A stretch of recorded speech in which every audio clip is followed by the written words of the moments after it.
As human beings, we're connected. We're connected in so many ways that even our thought process becomes hived, hence the saying, hive minds. I remember back when I first detransitioned, there was very few people detransitioning.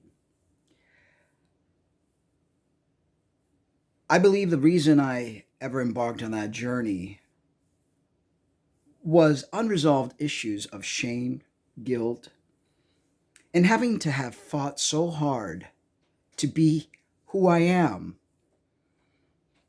that there comes a time where you almost feel like waving the white flag. When I first transitioned back in 2003, it wasn't as easy as it is today. It wasn't barely heard about. In fact, I got so ridiculed when I went to change my license, and this was in Florida. I presented my papers, my affidavit from the hospital that performed my surgeries, and proceeded to say, I want a gender change on my license. They literally laughed in my face, and they were all just joking about it as they looked at each other like, you can't change your gender. And I said, I beg to differ. Call your headquarters, which is Tallahassee. That's where the headquarters is.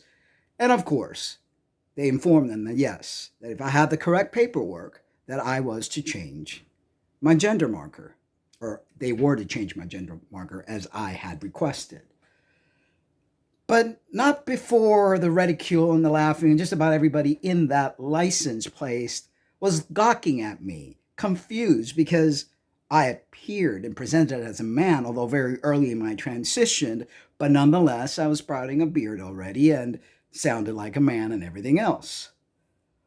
Where I'm getting at is, and the reason I wanted to make this video this morning, this whole detransitioning that we're seeing has become a hive mind mentality due to the shame that many have felt for being or trying to be who they are. Not to say that everyone should be trans, that say they're trans. I know there are many people that are doing this for all the wrong reasons. But I believe that as society, we have put such shame into a person's identity, into a person's sexuality, that many suffer because of it. I know that I've ridiculed, that I've done so many horrible things to many of you, and for that I am forever sorry. And I don't blame you if you don't forgive me because I've gone back and forth so many times. But my back and forth so many times had a reason behind it. I was fighting myself, and in fighting myself, I fought you.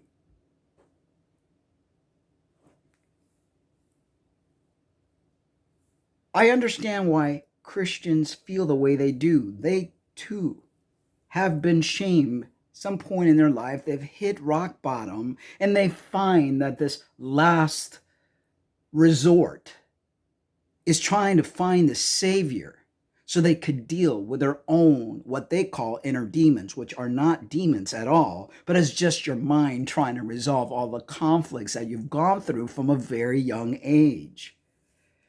We need to learn to be kinder to one another, and that includes being kind to yourself. Stop trying to find crutches. Or not. You could continue to be the way you are and you continue to believe what you want to believe. And in the end, your own shadow will come and haunt you. I know it haunted me for years. I look back at some of my old videos when I was such a fierce advocate and I had no worries in the world and I was so certain of who I was. But the things and people around me made me question who I am. I had many weak moments. I had a lot of weak moments where I doubted my manhood.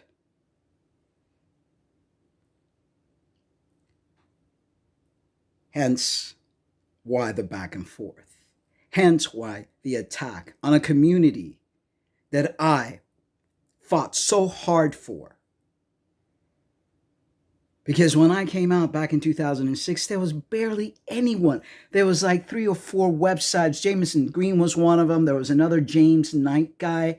And there was a photographer, an FTM photographer. Forgot their name now, Laura, something or another. Very few people. And the FTMs that were around were stealth. And you can't blame them. You can't blame them because they knew exactly what was going to take place. And here we are, fast forward 17, 18 years later. And we're still dealing. I mean, it's a lot better. Gosh, you go now and get your license changed and people are amicable and they understand what they have to do. You don't get laughed at in your face, and, there are a lot more doctors to choose from to have your surgeries performed. It's just a much better situation than it was back then. But we still have a long way to go. We really do still have a long way to go. We have a long way to go in ourselves as people to understand what is going on with us, to accept what is going on with us. A long way to go to make this a much kinder world and allow people choices. Choices in every aspect of life. No one should push anyone to do anything. No one should shame anyone for what they are, because in the end, it's your journey. It's your life path, and only you can determine the outcome.